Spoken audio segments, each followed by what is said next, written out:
Now we will see the next reactions. First of all, we have seen what happens when limestone powder is heated strongly. Calcium carbonate. त्याचा formula काय आहे limestone पावडरचा? Calcium carbonate. What happens when calcium carbonate is heated strongly? मग ते heat केल्यावरती काय होणार आहे? तर इट डिकम्पोजेस. तो डिकम्पोज होणार आहे. आणखीन काय फॉर्म होणार आहे? तर calcium oxide and carbon dioxide is formed. That reaction we have seen. आता त्याच्यानंतरचा दुसरा जो आहे त्याच्यामध्ये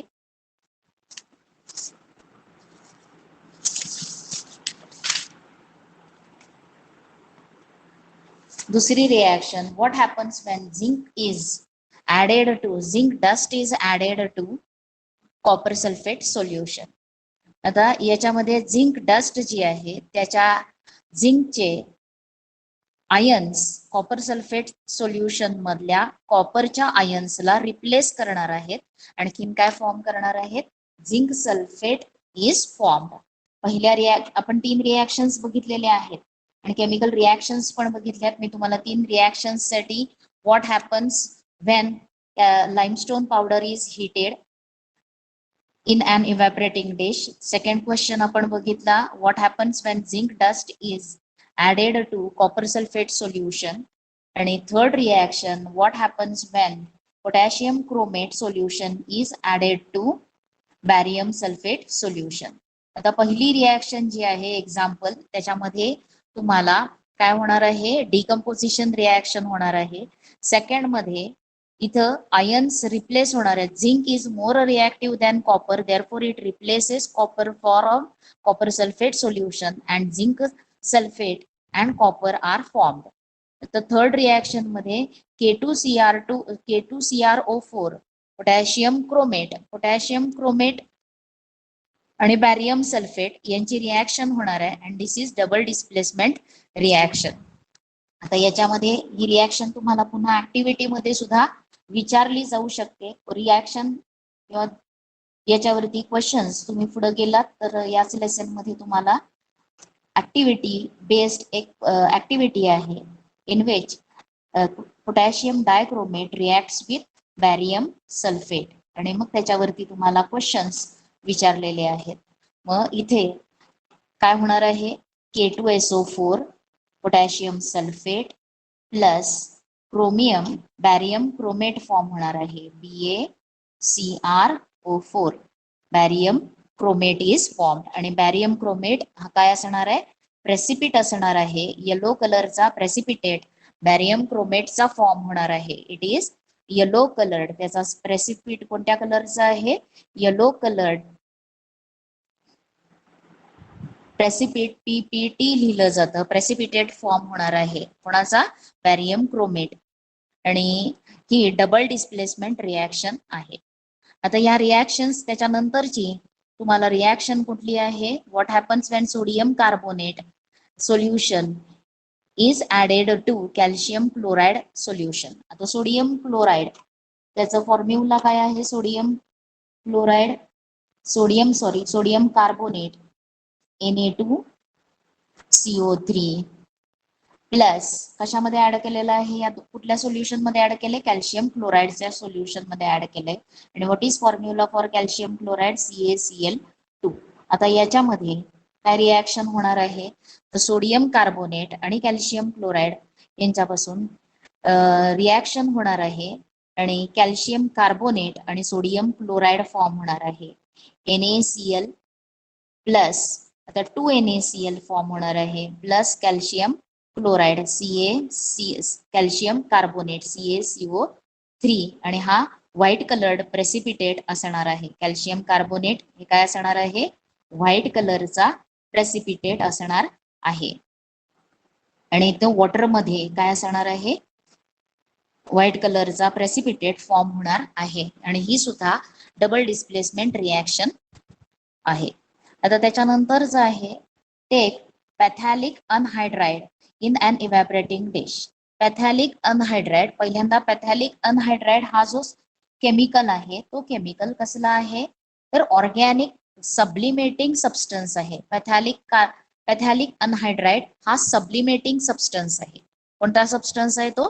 सबलिमेटिंग सबस्टन्स. सबलिमेटिंग सबस्टन्स कुणाला म्हटलेला आहे? The substances which when heated they directly change into gaseous state without change into liquid state. Those are called as sublimating substances. मग तसा पॅथॅलिक अनहायड्राइड जर आपण इव्हॅपोरेटिंग डिश मध्ये ठेवला, त्याला हीट केलं, तर तिथे काय होणार आहे? त्याचं सब्लिमेशन होणार आहे. मग आता तुम्हाला इथं एक सांगायचंय की ज्या तुम्ही आधीच्या ह्या आपण 5 रिॲक्शन्स आणि त्याच्यावरती हा चार्ट आपल्याला फिल करायचा आहे. पण त्याच्याही आधी इथं काही एक्झाम्पल्स तुम्हाला आपण बघितलेले आहेत अर्लियर.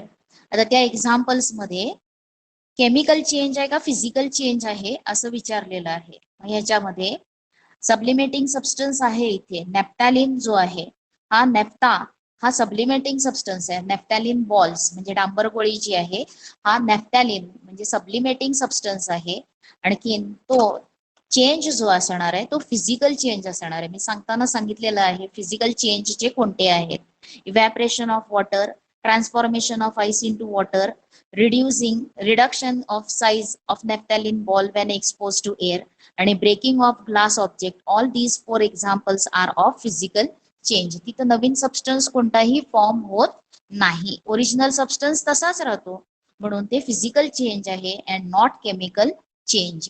का सांगते? तर डायजेस्ट मध्ये ते रॉंग दिलेलं आहे काही वेळ ठिकाणी. तर it is all these 4 examples are of physical change. लक्षात घ्या, चुकीचं लिहू नका. Breaking of glass object when it is fall from a height. मग तिथे नवीन सबस्टन्स फॉलिंग न तयार होणार नाही, ग्लास तशीच राहणार आहे.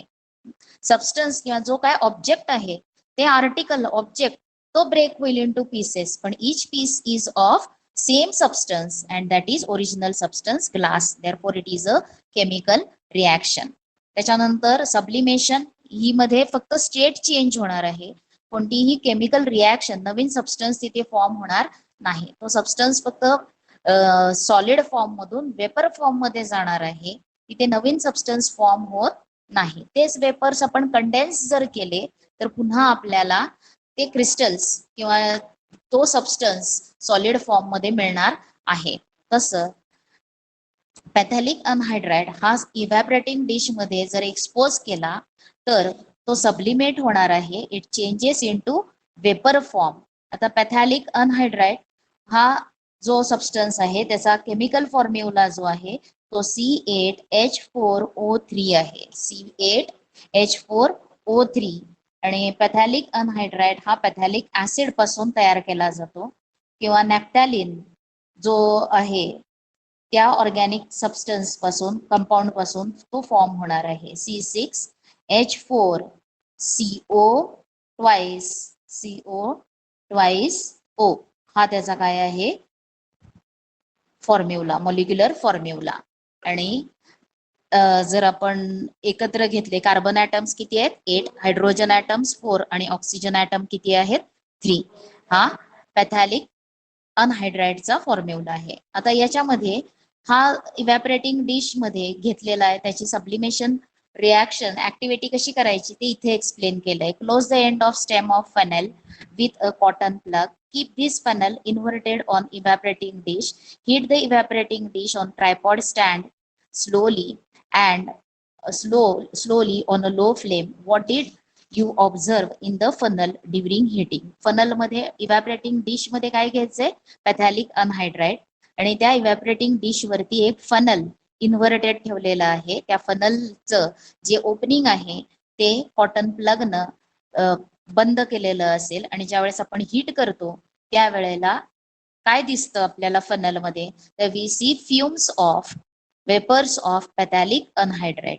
आणि ज्या वेळेला आपण हिटिंग स्टॉप करू आणि ते कूल होऊन दिलं तसंच ॲपरेटस, तर त्या फनलच्या इनर सरफेस वरती आपल्याला पॅथॅलिक अनहायड्राइड हा कंपाऊंड सेटल झालेला दिसणार आहे, सॉलिड फॉर्म मध्ये तो दिसणार आहे. आता ह्या ज्या काही ऍक्टिव्हिटीज आपण वरती बघितल्या त्याचा रेकॉर्ड आपल्याला या चार्ट मध्ये ठेवायचा आहे.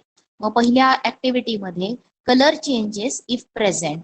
आता इथं कलर चेंज होतो का, इथे लाईमस्टोन पावडर इव्हॅपरेट झाल्यानंतर तो डिकम्पोज होतो म्हणून कलर चेंज होत नाही, पण इथे गॅस रिलीज होतो. आणि कोणता गॅस रिलीज होत असतो तर कार्बन डायऑक्साईड CaCO3. काय आहे तो कॅल्शियम किंवा limestone powder CaCO3 calcium carbonate. आणि त्याला जर हीट केलं ऑन हिटिंग काय होणार आहे calcium oxide and carbon dioxide gas is release. म्हणून कोणता गॅस रिलीज होणार आहे इथं carbon dioxide gas CO2 gas release होणार आहे. काय रिलीज होणार आहे इथे CO2 गॅस इज रिलीज. त्याच्यानंतर टेम्परेचर चेंज होत नाही. आणि नेचर ऑफ चेंज मग फिजिकल आहे का केमिकल आहे तर it is a chemical change. तो केमिकल चेंज आहे. त्याच्यानंतर सेकंड मध्ये zinc dust is added to copper sulphate solution. याच्यामध्ये जो काही ब्ल्यू कलर आहे सोल्युशनचा कॉपर सल्फेटचं सोल्युशन कोणत्या कलरचं असणार आहे ब्ल्यू कलरचं आहे. आणि तो कलर काय होणार आहे चेंज होणार आहे. It changes. मग कलर चेंजेस तो फेंट ब्ल्यू होत जाणार आहे. आणखीन तिथे कलर काय होणार आहे चेंज होणार आहे. तिथं कुठला गॅस रिलीज होणार नाही, पण टेम्परेचर मात्र काय होणार आहे इन्क्रीज होणार आहे. Temperature rises. टेम्परेचर काय होणार आहे राईज होणार आहे. रिॲक्शन होत असताना टेम्परेचर रायझेस.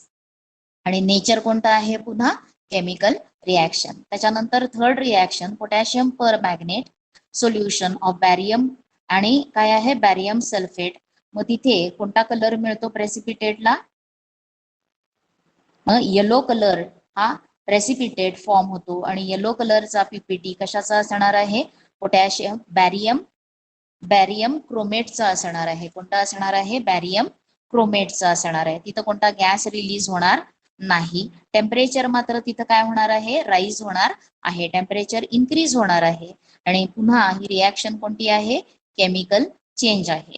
त्याच्यानंतर फोर्थ एक्झाम्पल आणि त्या फोर्थ मध्ये पुन्हा सोडियम कार्बोनेट हा जो आहे सोल्युशन त्याचं कॅल्शियम क्लोराईड बरोबर रिॲक्शन झाल्यावरती व्हाईट प्रेसिपिटेट फॉर्म होणार आहे. कॅल्शियम कार्बोनेटचा कोणता प्रेसिपिटेट फॉर्म होणार आहे व्हाईट कलरचा प्रेसिपिटेट फॉर्म होणार आहे. आणि इथे सुद्धा टेम्परेचर काय होणार आहे राईज होणार आहे. Temperature rises. कोणताही गॅस इथं रिलीज होणार नाही. आणि ही सुद्धा काय आहे केमिकल चेंज. त्याच्यानंतर पॅथॅलिक अनहायड्राइड याचं काय होणार आहे इव्हॅपरेटिंग. तो असतानाच व्हाईट कलर मध्ये असणार आहे. तर त्याचं इव्हॅपरेशन होणार आहे. आणि त्या इव्हॅपरेशन होत असताना तिथं टेम्परेचर राईज होणार नाही, तर तो टेम्परेचर हीट ऍब्सॉर्ब करणार आहे. आणि मग त्याची स्टेट चेंज होणार आहे फक्त. आणि म्हणून तो चेंज कसला आहे फिजिकल आहे. लक्षात आलेलं आहे फिजिकल चेंज आहे. Sublimation is a physical change. या दोन एक्झाम्पल्स कशाचे आहेत डिस्प्लेसमेंट डबल डिस्प्लेसमेंट रिॲक्शन. आणि हे रिॲक्शन कसली आहे तर डिकम्पोजिशन रिॲक्शनचं एक्झाम्पल आहे. आता त्याच्यानंतर a physical change takes place due to change in parameters such as temperature pressure. Often physical change होण्यासाठी टेम्परेचर प्रेशर चेंज झालं की फिजिकल चेंज घडणार आहे. Often a physical change is a reversible म्हणजे काय the change in which original substance can be again obtained. That change is called as reversible change. The composition of matter remains the same in physical change.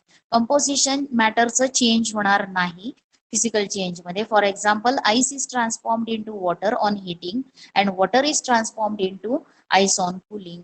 On the contrary if the composition of matter changes during the process then it is a chemical change. बघा तुम्हाला chemical चेंजची definition what is chemical change त्याची definition काय येणार आहे the composition of matter changes during a combination किंवा reaction during a process then it is called as chemical change. When we call a particular process or phenomena as chemical change, some chemical reactions are taking place in the concerned matter. A chemical change is a process in which some substances undergoes bond breaking and are transformed into new substances by forming a new bond. Chemical reaction कशाला म्हटलेलं आहे तर chemical reaction it is a process. त्या प्रोसेसमध्ये काही substance मधले bonds break होणार आहेत आणि are transformed into new substance, नवीन सबस्टन्स तयार होणार आहेत by formation of new bonds. जसं त्याला म्हटलेलं आहे केमिकल रिॲक्शन. आता केमिकल रिॲक्शन मध्ये जे सबस्टन्सेस भाग घेतात त्यांना काय म्हणायचे, रिॲक्टंट. रिॲक्टंटची definition, the substances taking part in chemical reaction are called as reactant. तुम्हाला अगदी सोपं एक्झाम्पल दिलं जातं, एक केमिकल रिॲक्शन दिली जाते. सपोज समजा ही तुम्हाला केमिकल रिॲक्शन दिलेली आहे आणि तुम्हाला काय विचारलं जातं, write the reactant and product. काय विचारलं जातं, write the reactant and product for the given chemical reaction.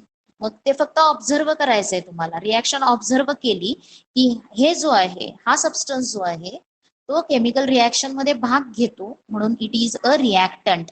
Reactant हा आहे. आणि प्रॉडक्ट कोणते आहेत, calcium oxide and carbon dioxide are the product. अगदी सोपं, रिॲक्शन दिलेली असते आणि फक्त तुम्हाला त्याच्यातनं रिॲक्टंट आणि प्रॉडक्टचे नेम्स लिहायचे असतात. त्याच मग त्याच्यामुळं लक्षात ठेवा, केमिकल रिॲक्शन, रिॲक्टंट कशाला म्हणायचं असतं, तर जे केमिकल रिॲक्शन मध्ये भाग घेतात त्यांना म्हणायचं असतं रिॲक्टंट. यांच्यामधले बॉन्ड्स ब्रेक होणार आहेत, आणखी नवीन बॉन्ड तयार होऊन नवीन सबस्टन्सेस फॉर्म होतात. जे न्यू सबस्टन्स फॉर्म होतात they are called as product. त्यांना काय म्हटलेलं आहे, प्रॉडक्ट म्हटलेलं आहे.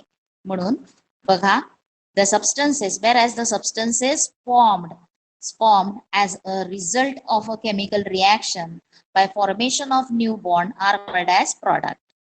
रिॲक्टंट्स मध्ये बॉन्ड्स ब्रेक होणार आहेत, आणखीन नवीन सबस्टन्स जो फॉर्म होणार आहे प्रॉडक्ट, त्यांच्यामध्ये नवीन केमिकल बॉन्ड्स तयार होऊन नवीन सबस्टन्स फॉर्म होणार आहे.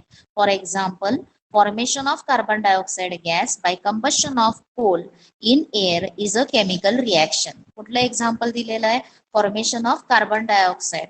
तेव्हा कार्बन डायऑक्साईड फॉर्म होणार आहे when coal is burnt in air. when coal is burnt in air. Coal म्हणजेच कार्बन. कोल म्हणजे काय असणार आहे, चारकोल. कोळसा जो आहे तो जर हवेमध्ये जाळला तर त्याच्यापासून काय तयार होणार आहे, कार्बन डाय ऑक्साईड फॉर्म होणार आहे. आणि कार्बन डायऑक्साईडचा फॉर्म्युला काय आहे, CO2. लक्षात आलंय. पण जर लिमिटेड सप्लाय ऑफ एअर, याच कार्बनचं जर पूर्ण ज्वलन नाही झालं, अपुरं ज्वलन झालं, म्हणजे कम्प्लीट कंबशन नाही झालं, तर इनकम्प्लीट कंबशन ज्या वेळेला होतं, इनकम्प्लीटचा अर्थ काय, तर पूर्ण न होणे, इनकम्प्लीट बर्निंग किंवा इनकम्प्लीट कंबशन. आणि इनकम्प्लीट कंबशन झाल्यावरती काय फॉर्म होत असतो, कार्बन मोनॉक्साईड फॉर्म होतो. CO काय आहे, हा कार्बन मोनॉक्साईड हा फॉर्म होणार आहे. आणि त्याची केमिकल रिॲक्शन फॉर्म्युला असा येईल, त्याला बॅलन्स केलं तर 2CO कार्बन मोनॉक्साईड. आणि कम्प्लीट कंबशन जर झालं कार्बनचं, तर कम्प्लीट कंबशन मध्ये काय प्रोडक्ट, कोणता प्रोडक्ट फॉर्म होणार आहे, कम्प्लीट कंबशन जर झालं तर कार्बन डायऑक्साईड फॉर्म होणार आहे. आणि इनकम्प्लीट कंबशन जर झालं तर काय होणार आहे, फॉर्म कार्बन मोनॉक्साईड फॉर्म होणार आहे.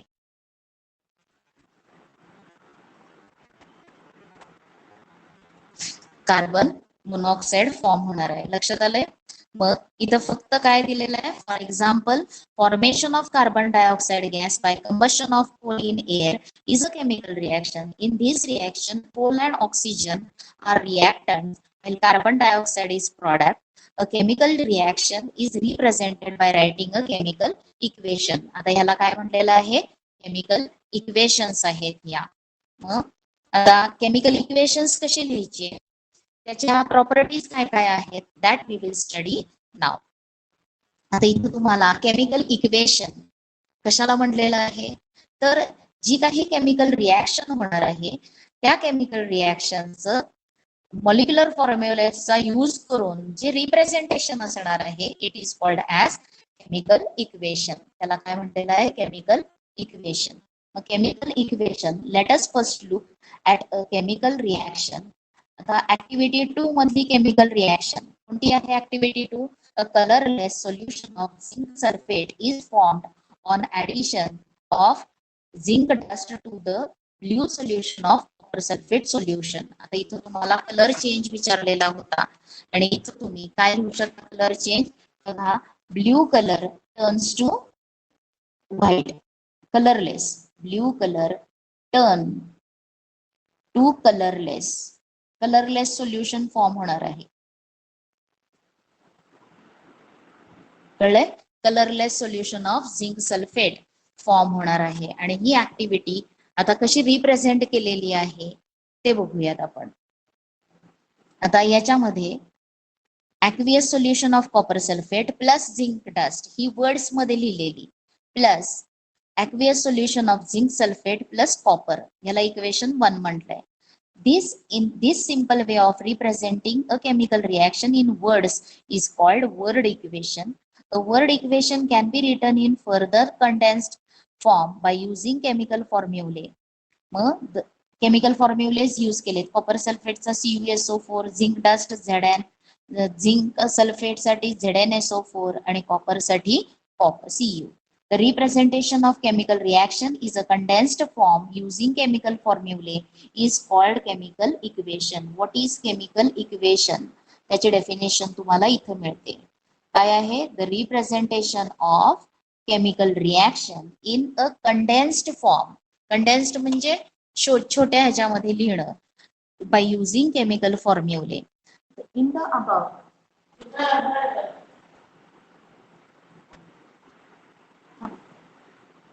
In the above equation, copper sulfate solution and zinc are the reactant. In the above equation, copper sulfate आणखीन काय आहे? Zinc are the reactant. हे दोन रिॲक्टंट आहेत. आणखीन झिंक सल्फेट अँड कॉपर हे काय आहेत? Product. Zinc sulphate and copper are products. आता जो काही प्रॉडक्ट फॉर्म झालाय झिंक सल्फेट हा कलरलेस सोल्युशन असणार आहे आणि त्याच्या properties produced having totally different properties. आता आणि त्याचबरोबर रिॲक्शन झाल्यावरती इथं कॉपर पार्टिकल्स तयार होणार आहेत. कॉपरचे रेडिश किंवा पिंकिश ब्राऊन कलरचा कॉपर पार्टिकल्स फॉर्म होणार आहेत. The ionic bond in the reactant. आता आयोनिक बॉन्ड कॉपर सल्फेट मध्ये असलेला आयोनिक बॉन्ड हा ब्रेक होणार आहे. आणखीन तिथं न्यू आयोनिक बॉन्ड फॉर्म होणार आहे झिंक सल्फेट साठी. आता केमिकल रिॲक्शन राईट करण्यासाठी कोणत्या स्टेप्स आहेत किंवा कोणते नियम आहेत तो सुद्धा एक क्वेश्चन तुम्हाला विचारला जातो. आता what are the steps involved in writing chemical equation. पहिली स्टेप काय आहे? तर in a chemical equation the reactant are written on the left hand side while the product is to the right hand side. An arrow heading towards the product is drawn in between them. This arrow indicates the direction of reaction. खूप जण reactions लिहिताना इथं arrow न देता मध्येच equal to sign घातलेलं असतं. असे आहेत. आणखीन मी करेक्ट पण केलेलं आहे त्यांना सांगून. तर केमिकल रिॲक्शन लिहित असताना कशी असणार आहे? तर केमिकल रिॲक्शन लिहित असताना लेफ्ट हँड साइडला रिॲक्टंट्स असणार आहेत. What are written in the left hand side? तर रिॲक्टंट्स. आणखीन त्यांच्या रिॲक्टंट आणि राईट हँड साइडला काय असणार आहेत? प्रॉडक्ट असणार आहेत. आणि त्यांच्यामध्ये ॲरो असणार आहे आणि त्या ॲरोची direction from reactant to product अशी असणार आहे. मग रिॲक्टंट 1, 2 असतील तर त्या दोन रिॲक्टंट मध्ये कोणतं साइन असणार आहे? प्लस साइन असणार आहे. प्रॉडक्ट सुद्धा एकापेक्षा जास्त असतील तर त्यांच्यामध्ये कोणतं साइन असणार आहे? प्लस साइन यूज केलं जाणार आहे. आता इफ द रिॲक्टंट और product R 2 or more, they are lined with a plus sign in between them. For example ही सेकंड स्टेप आहे, प्लस साइन यूज करायची आहे. त्याच्यानंतर to take a chemical equation more informative. आता आपल्याला अजूनही chemical इक्वेशनची इन्फॉर्मेशन अजूनही इन्फॉर्मेटिव्ह म्हणजे त्याच्यापासून बघितलं की लगेच लक्षात आलं पाहिजे की आज प्रॉडक्ट्स जे आहेत किंवा रिॲक्टंट्स जे आहेत त्यांची स्टेट कोणती आहे ते जर आपण डिनोट केलं खाली तर ती रिॲक्शन अजूनही मोर इन्फॉर्मेटिव्ह होते. मोर इन्फॉर्मेटिव्ह म्हणजे त्याच्यापासून आपल्याला अजूनही काय मिळणार आहे? त्यांच्या स्टेट्सचं सुद्धा ज्ञान इन्फॉर्मेशन मिळणार आहे. There gaseous liquid solid states are indicated by writing letters. ब्रॅकेटमध्ये G म्हणजे गॅशियस स्टेट, ब्रॅकेटमध्ये L म्हणजे लिक्विड स्टेट, ब्रॅकेटमध्ये स्मॉल s लिहिला तर ते सॉलिड स्टेट असणार आहे. Represent in the brackets. इथं तसं दाखवलेलं आहे. आणि सोल्युशन असेल तर ते सोल्युशन AQ म्हणजे ॲक्वियस सोल्युशन. AQ म्हणजे काय? Aqueous solution.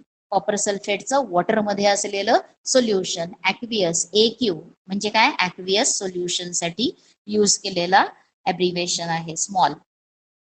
Moreover if the product is gaseous, आता जर गॅसियस स्टेटमध्ये असेल तर तो जी न स्मॉल जी न इंडिकेट न करता इथं बघा अप ॲरोनं सुद्धा दाखवलेलं आहे. अप ॲरो हा यानं सुद्धा तो रिप्रेझेंट होणार आहे.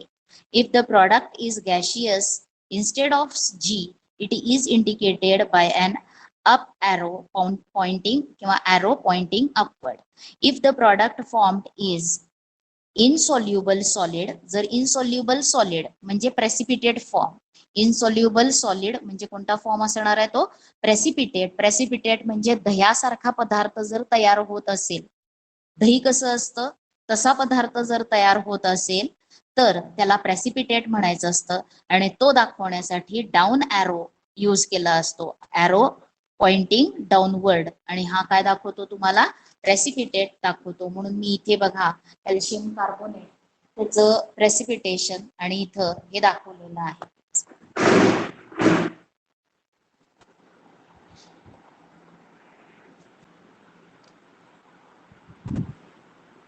सो प्रेसिपिटेट जर असेल किंवा सॉलिड इनसोल्युबल, सॉल्युबल नाही आहे ते, कसं आहे इनसोल्युबल फॉर्म मध्ये असेल तर आपण कशानं दाखवतो? तो डाऊन ॲरोनं दाखवला जाणार आहे. when reactant and product are in the form of solution in water they are said to be present in aqueous solution state and this is indicated by putting the letter AQ, bracket मध्ये AQ लिहिलं जातं आणि aqueous solution. हे आहेत rules how to write a chemical equation आणि more informative होण्यासाठी त्यांचे states लिहिलेले आहेत. आता when heat is to be given from outside to bring about the reaction it is indicated by a sign delta. हा triangle use केला जातो, त्याला delta sign written above the arrow that indicates the direction of reaction. For example, the reaction in the slacked lime म्हणजेच calcium carbonate is formed on heating limestone in is written as. आता इथे calcium carbonate किंवा limestone ला जर heat केलं, मग heating असेल तर काय केला जाणार आहे? त्या ॲरोवरती ॲरो डेल्टा ड्रॉ केला जातो किंवा ॲरोवरती हीट लिहिलं जातं. मग हीट न लिहिता काय यूज केलं जातं? डेल्टा. मी कालच्या एक्झाम्पल मध्ये पण सांगितलेलं आहे रिॲक्शन मध्ये तो डेल्टा यूज केला जातो आणि इथं कॅल्शियम ऑक्साईड म्हणजेच स्लॅक लाईम त्याला म्हटलंय हा फॉर्म होणार आहे आणि carbon dioxide gas is evolved. Similarly, the fact that heat is released during the reaction between the aqueous solution of copper sulfate and zinc dust is indicated as follows. Copper sulfate plus zinc काय मिळणार आहे तुम्हाला? Zinc sulphate form होणार आहे plus copper plus heat. आता इथं reaction आहे, reaction between copper sulphate and zinc. ती कशी लिहिलेली आहे? झिंक ऑक्सल्फेट ॲक्वियस फॉर्म मध्ये असणार आहे. तयार झालेलं झिंक सल्फेट हे ॲक्वियस वॉटर मध्ये डिझॉल्व्ह झालेलं असणार आहे प्लस कॉपर जो आहे तो सॉलिड फॉर्म मध्ये आणि इथे हीट इव्हॉल्व्ह होते म्हणून आपण इथं काय लिहिलंय बघा? टेम्परेचर रायझेस लिहिलेलं आहे. त्या रिॲक्शन मध्ये टेम्परेचर काय होते? राईज होते. हीट जर इव्हॉल्व्ह झाली तर टेम्परेचर राईज होणार आहे. पण रिॲक्शन करण्यासाठीच घडवून आणण्यासाठी हीट केलं असेल तर तिथं हीट इव्हॉल्व्ह होणार नाही, तिथं टेम्परेचर कमी होणार आहे. कळलंय? मग टेम्परेचरचा चेंज इथं राईज इन टेम्परेचर होणार आहे. त्याच्यानंतर इफ इट इज, आता त्याच्यातली फिफ्थ स्टेप कोणती आहे? It is necessary to fulfil certain conditions like specific temperature, pressure, catalyst etcetera to bring about some reaction. आता काही रिॲक्शन्स जे आहेत त्या ठराविक टेम्परेचरला अंडर ठराविक प्रेशर त्या होणार आहेत आणि किंवा एखाद्या कॅटालिस्टच्या प्रेझेन्स मध्ये होणार असतील तर ते सुद्धा ॲरोवरती लिहिलं जातं. For example, this condition is indicated below or above the arrow indicating the direction of the reaction. For example, the reaction of vegetable oil takes place at temperature 60 degrees Celsius with hydrogen gas in presence of nickel catalyst and is written as. म्हणजे इथं तुम्हाला हायड्रोजनेशन of vegetable oil ती reaction बघायची आहे. Vegetable oil, कोणतंही vegetable oil, coconut oil असेल किंवा sunflower oil असेल, असं व्हेजिटेबल ऑइल, ग्राउंडनट ऑइल असेल, मग vegetable oil plus hydrogen gas. Oil हे लिक्विड फॉर्म मध्ये आणि हायड्रोजन गॅशियस फॉर्म मध्ये ॲरो दिलेला आहे. किती डिग्री टेम्परेचरला ही रिॲक्शन होणार आहे, हायड्रोजनेशन त्याला म्हटलेलं आहे, आणि हे 60 डिग्री सेल्सिअस. आणि कोणता कॅटॅलिस्ट आहे इथं, तर निकेल, निकेल हा कॅटॅलिस्ट. आता कॅटॅलिस्टच्या प्रेझेन्स मध्ये ही रिॲक्शन होणार आहे आणि या ऑइलचं कन्व्हर्शन घी मध्ये होणार आहे. वनस्पती घी तयार होणार आहे सॉलिड फॉर्म मध्ये. वनस्पती घी हा वनस्पती ऑइल पासून, म्हणजे वनस्पती ऑइलचं किंवा व्हेजिटेबल ऑइलचं हायड्रोजनेशन झालं तर तिथे वनस्पती घी तयार होणार आहे.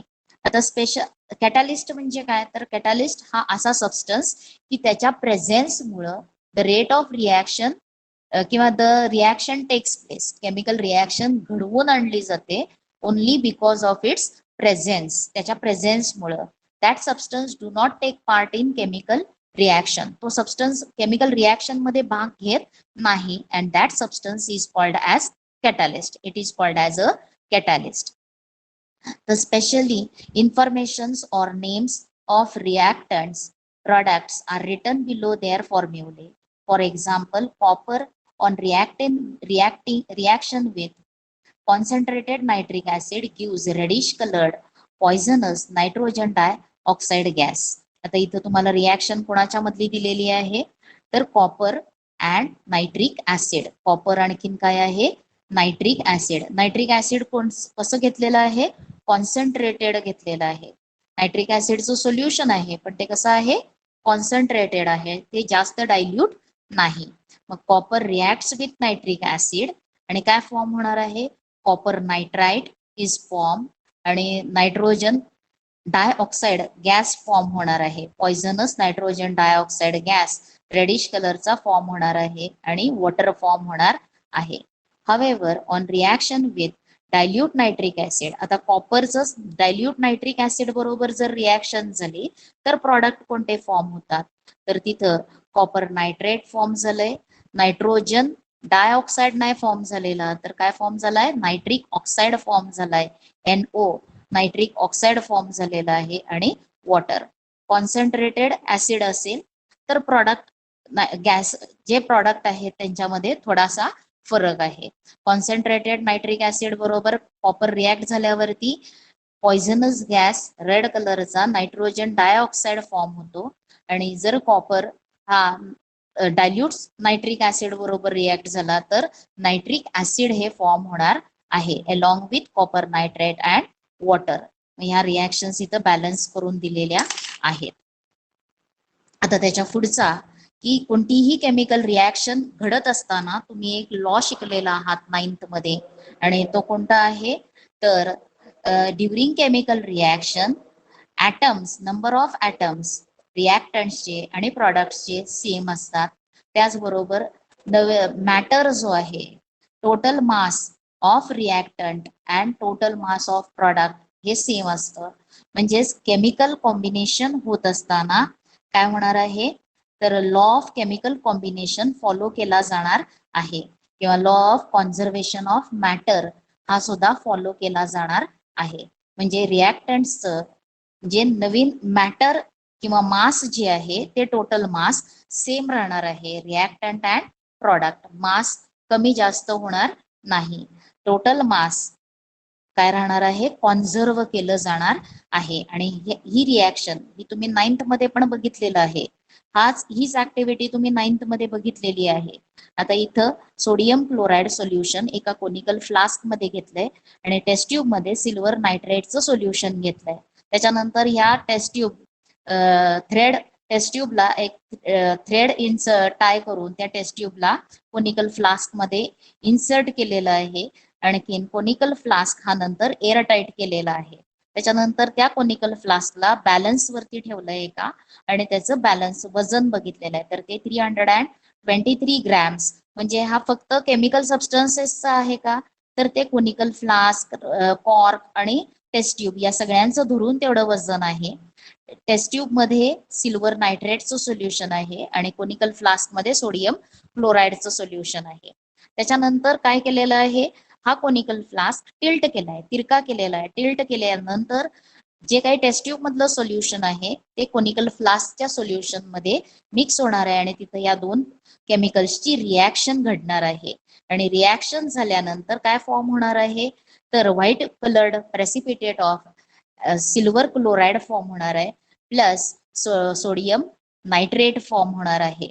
आणि जर त्यांचं आफ्टर रिॲक्शन त्यांचं जर वजन घेतलं, बॅलन्स केलं, त्यांना वे केलं तर ते सेम राहणार आहे. So this experiment shows that the mass, total mass of reactant is conserved किंवा the mass of reactant is conserved during chemical reaction. Chemical reaction होत असताना मास जे आहे ते कॉन्झर्व केलं जात आहे. म्हणजेच जेवढं मास रिॲक्टंट्सचं आहे तेवढंच मास कशाचं असणार आहे, प्रॉडक्टचं राहणार आहे. त्याचबरोबर आता atoms, number of atoms, reactant मध्ये त्या एलिमेंट्सचे किती ऍटम्स आहेत तेवढेच ऍटम्स प्रॉडक्ट मध्ये सुद्धा असणार आहेत. म्हणजे number of atoms, number of molecules हे काय केले जाणार आहेत, कॉन्झर्व केले जाणार आहेत, ते सेम असणार आहेत. आता पहिल्यांदा इथं आता तुम्हाला क्वेश्चन्स कोणते कोणते लिहायला येणार आहेत तर डिफाईन केमिकल इक्वेशन, त्याच्यानंतर define reactants, define product, chemical equation, chemical reaction. पहिल्यांदा व्हॉट इज केमिकल रिॲक्शन काय आहे, पहिल्यांदा कोणतं बघायचं आहे, डिफाईन केमिकल रिॲक्शन. त्याच्यानंतर डिफाईन रिॲक्टंट्स, डिफाईन प्रॉडक्ट्स.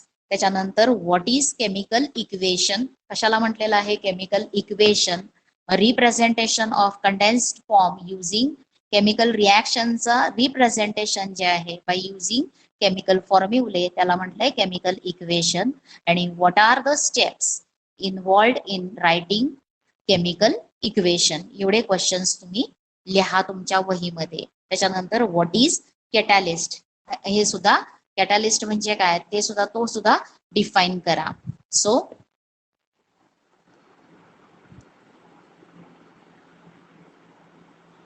जेवढे सांगितलेलं आहे तेवढं व्यवस्थित पूर्ण करा.